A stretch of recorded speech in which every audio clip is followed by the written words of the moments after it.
قومی اسمبلی اور سینٹ کے بجٹ اجلاس 5 جون کو طلب کر لیے گئے۔ وفاقی کابینہ کا خصوصی اجلاس بھی 5 جون کو ہی ہوگا۔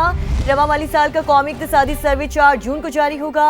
نئے بجٹ سے پہلے ہی حکومت اور سرکاری ملازمین کے درمیان تنازع سامنے آ گیا۔ 13 نکاتی چارٹر آف ڈیمانڈ حکومت کے سامنے رکھ دیا۔ مزید جانیں گے اسلام آباد میں سما کے بیورو چیف شکیل احمد ہمارے ساتھ موجود ہیں۔ شکیل، کہیے گا وفاقی بجٹ کے حوالے سے کیا ڈیٹیلز ہیں آپ کے پاس؟ دیکھیں، نئے وفاقی بجٹ 2026-27 کے حوالے سے اگلا ہفتہ انتہائی اہم ہونے جا رہا ہے، کیونکہ صدر مملکت نے قومی اسمبلی اور سینٹ کے بجٹ اجلاس بلا لیے ہیں۔ 5 جون بروز جمعہ قومی اسمبلی کا جو بجٹ اجلاس ہے وہ شام 5 بجے ہوگا، اور اسی روز سپہر 6 بجے جو ہے وہ سینٹ کا اجلاس ہوگا۔ اس سے پہلے قومی اسمبلی کے حوالے سے اجلاس تو ہوں گے، لیکن قومی اقتصادی سروے جو ہے وہ 4 جون کو جاری کیا جائے گا۔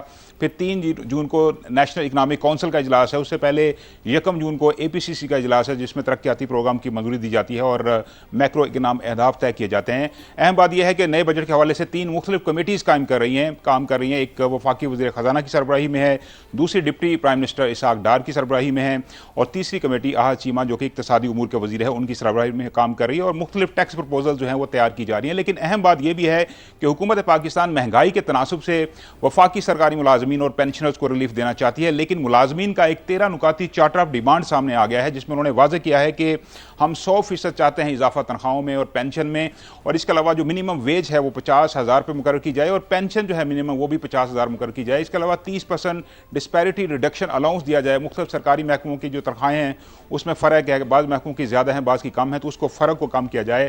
اس کے علاوہ انہوں نے یہ بھی مطالبہ کیا ہے کہ اگر یہ تمام مطالبہ چارٹر آف ڈیمانڈ پورے نہ کیے گئے تو بجٹ سے 1 روز پہلے، یعنی قومی اقتصادی سروے کے روز وہ دھرنا دیں گے قومی اسمبلی سیکریٹریٹ کے سامنے، اس کے علاوہ جو سیکریٹریٹ ہے اس کے سامنے، اور پھر 5 جون تک یہ دھرنا برقرار رہ سکتا ہے اگر مطالبات پورے نہ کیے جائے۔ تو پورا چارٹر آف ڈیمانڈ جو ہے اس کے اندر گریڈ 1 سے 22 تک کے ملازمین کو مختلف الاؤنسز ہیں، conveyance allowance, medical allowance, house rent allowance, اس میں بھی تقریباً 200% اضافے کا مطالبہ کیا گیا ہے۔ ٹیچرز کے اوپر، ان کی سیلریز کے اوپر حکومت نے ٹیکس لگایا تھا۔ محققین جو ریسرچرز ہیں وہ 25% جو ٹیکس ہے واپس لینے کا مطالبہ کیا جا رہا ہے، اور ساتھ ساتھ یہ بھی کہا جا رہا ہے کہ ایسے ملازمین جو کہ وفات پا جاتے ہیں ان کے بچوں کو دوبارہ ملازمت دی جائے، اور جو کانٹریکٹ اور ڈیلی ویجر ملازمین ہیں ان کو بھی مستقل کیا جائے۔ تو اس طرح کا پورا چارٹر آف ڈیمانڈ ہے جو کہ حکومت کے سامنے رکھا گیا ہے۔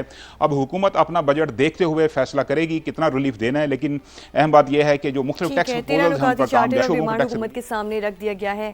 شکیل احمد ہمیں اپڈیٹ کرے تھے، آپ کا بہت شکریہ۔ خطے کام خطرے میں، امریکہ اور ایران پھر آمنے سامنے۔ پاسدارانہ انقلاب کا بوشہر میں امریکی طیارہ گرانے کا دعویٰ۔ امریکی سینٹ کام کی تردید، واضح کیا کہ کوئی امریکی طیارہ نہیں گرایا گیا۔ امریکی اور علاقائی شراکت دار صورتحال پر نظر رکھے ہوئے ہیں، اپنی افواج اور مفادات کا تحفظ یقینی بنائیں گے۔ آبنہ ہرمز پھر کشیدگی کا مرکز، ایران کی جانب سے میزائل داغے جانے کی اطلاع۔ ایرانی میڈیا کے مطابق میزائل جہازوں کو وارننگ کے دوران فائر کیے گئے۔ گزشتہ روز بھی ایران کے ساحلی شہر بندر عباس پر بمباری کی گئی۔ امریکہ اور ایران کے درمیان جنگ بندی میں 60 روز کی توسیع پر مذاکرات کار متفق ہو گئے۔ وائٹ ہاؤس نے اس بات کی تصدیق کر دی۔ ایسا دعویٰ کیا گیا ہے کہ امریکی میڈیا کی جانب سے امریکی ٹی وی CBS کے مطابق صدر ٹرمپ کو معاہدے کی تفصیلات پر مزید بریفنگ جاری ہے۔ امریکی ویب سائٹ ایکزیوس کے مطابق معاہدے کے لیے صدر ٹرمپ کی حتمی منظوری ابھی باقی ہے۔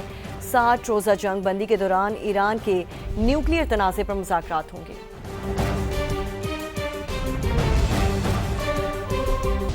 ایسا معاہدہ قبول نہیں کریں گے جو امریکہ کے لیے اچھا نہ ہو۔ امریکی صدر ڈونلڈ ٹرمپ کا فاکس نیوز کو انٹرویو۔ انہوں نے کہا کہ ماہر اور چالاک ایرانی مذاکرات کاروں کے باوجود تمام مضبوط پتے ہمارے ہاتھ میں ہیں۔ مزید کہا ایرانی نیوی اور فضائیہ کو تباہ کر دیا، فوج کو اس لیے چھوڑ دیا کہ وہ نسبتاً معتدل ہے۔ ڈونلڈ ٹرمپ نے تسلیم کیا کہ عراق کو مکمل تباہ کر کے امریکہ نے بہت بڑی غلطی کی۔ ان کا کہنا تھا کہ عراق اور ایران نہیں جانا چاہیے تھا۔ ایران کے پاس جوہری ہتھیار بنانے کی صلاحیت تھی جسے ہم نے ختم کر دیا۔ ایران کے ساتھ معاہدے تک نہیں پہنچے لیکن ہم بہت قریب ہیں۔ امریکی نائب صدر جیری وینس کی میڈیا ٹاک، کہا حتمی معاہدے تک پہنچنے میں کامیاب ہو جاتے ہیں تو ہم آبنہ ہرمز کو دوبارہ کھول دیں گے۔